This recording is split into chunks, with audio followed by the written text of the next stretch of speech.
સુરત શહેરના નાનપુરા વિસ્તારમાં આવેલ સુરત પીપલ્સ બેંકના વહીવટી ભવનમાં સ્વર્ગસ્થ નરેન્દ્ર ગાંધીના જન્મદિન નિમિત્તે ભવ્ય રક્તદાન કેમ્પનું આયોજન કરવામાં આવ્યું હતું.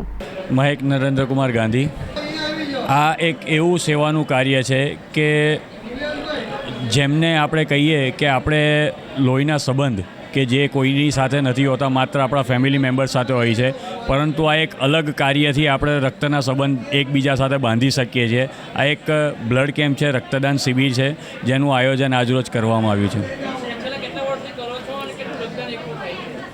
આની શરૂઆત એકચ્યુઅલી મારા ફાધર એટલે કે સ્વર્ગસ્થ નરેન્દ્રભાઈ ગાંધી કે જેઓ કોરોનામાં જેમનું અવસાન થયું હતું, તેમના અવસાન બાદ 26/11 એમના મિત્રોએ એવું નક્કી કર્યું કે આપણે એક એમની જન્મતિથિએ રક્તદાન શિબિરનું આયોજન કરીએ, અને ત્યારથી લઈને આજે 2020થી લઈને આજે 2024 અવિરત આ 5મું વર્ષ છે, અને એ એમના નરેન્દ્ર ગાંધી મિત્ર મંડળ દ્વારા આયોજન થઈ રહ્યું છે. અત્યાર સુધી 70-80 બોટલ કલેક્ટ થઈ ગઈ છે, અને અમારો ટાર્ગેટ અત્યારે 250 બોટલનો છે, એટલે હોપફુલી કે અમે 250 બોટલ વહેલામાં વહેલી તકે પૂરી કરશું.